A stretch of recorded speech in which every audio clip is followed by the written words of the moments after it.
Assalamualaikum warahmatullahi wabarakatuh. Perkenalkan, saya Alifa akan memaparkan materi tentang panduan observasi profiling peserta didik untuk memenuhi tugas mata kuliah pemahaman peserta didik dan pembelajarannya.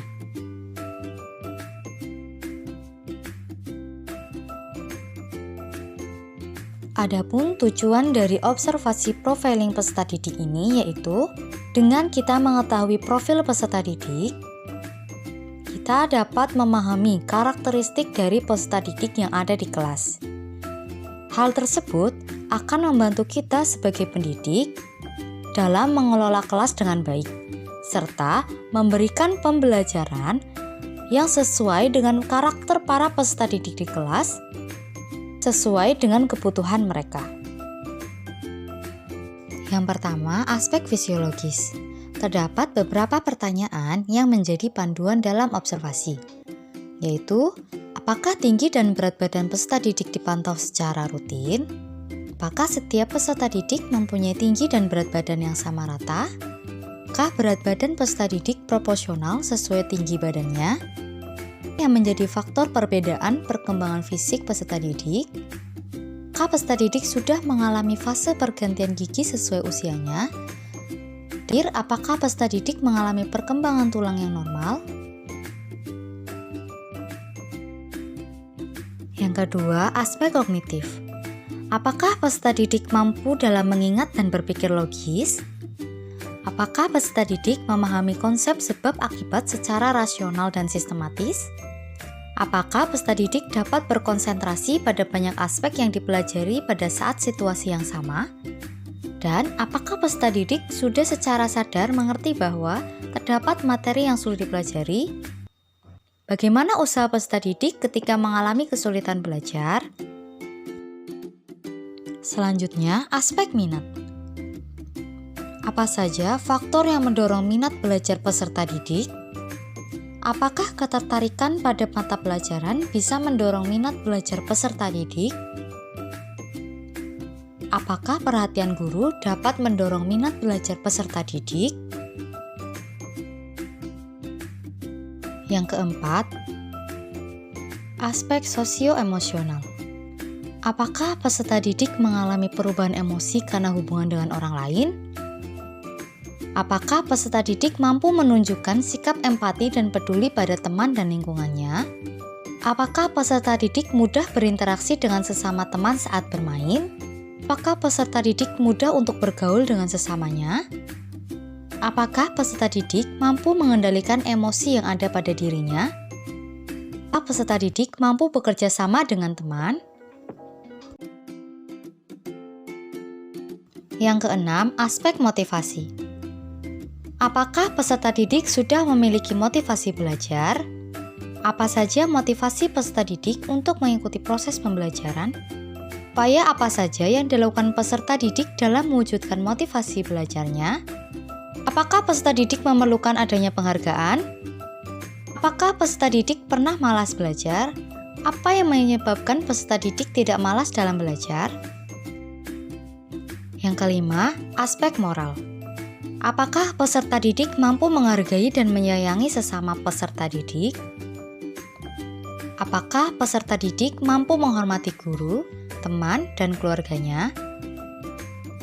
Apakah peserta didik berani meminta maaf apabila melakukan kesalahan? Apakah peserta didik mampu bertanggung jawab dengan tugas yang diberikan?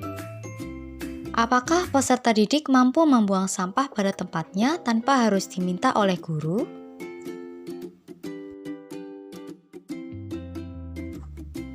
Yang ketujuh, aspek psikososial.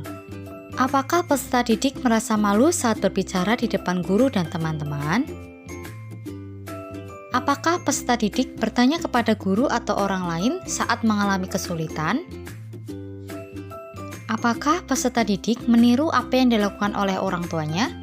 Apa saja contohnya? Aspek kultural. Apakah dalam satu kelas, peserta didik memiliki budaya yang berbeda-beda? Bagaimana respon dari peserta didik yang lain terhadap peserta didik yang memiliki budaya yang berbeda? Apakah dalam pembelajaran, peserta didik yang satu dengan peserta didik yang lain saling berargumen terhadap kebudayaan yang dimiliki oleh masing-masing peserta didik? Aspek gaya belajar. Yang pertama, gaya belajar visual. Apakah peserta didik senang bila pembelajaran menggunakan cara melihat sebuah objek? Apakah saat pembelajaran peserta didik senang melihat objek, gambar, poster, diagram maupun grafik? Yang kedua, gaya belajar auditorial. Apakah peserta didik mengandalkan telinganya untuk mencapai kesuksesan belajar? Apakah cara belajar peserta didik dengan sebuah instruksi, berdialog, dan berdiskusi? Selanjutnya, aspek gaya belajar kinestetik. Apakah peserta didik senang belajar dengan menggunakan aktivitas fisik? Apakah peserta didik senang belajar bila pembelajaran dengan cara bergerak, meraba, atau mengambil tindakan?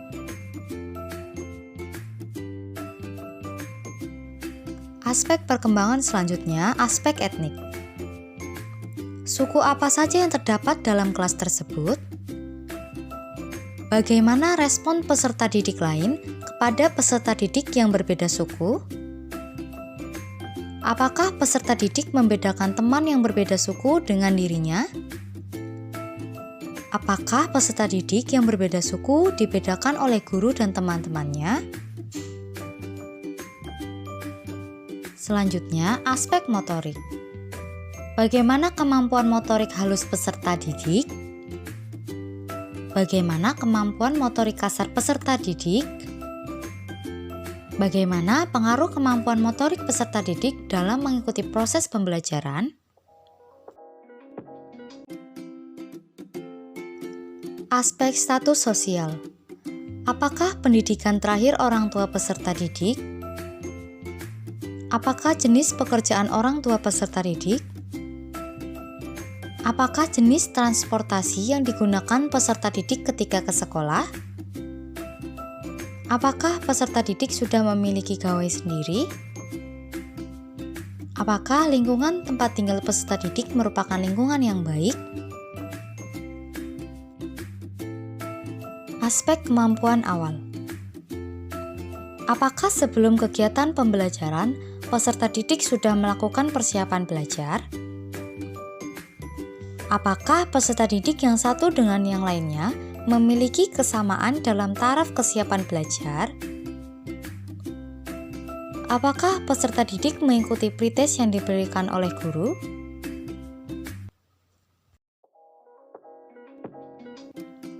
Demikian pemaparan panduan observasi profiling peserta didik. Terima kasih.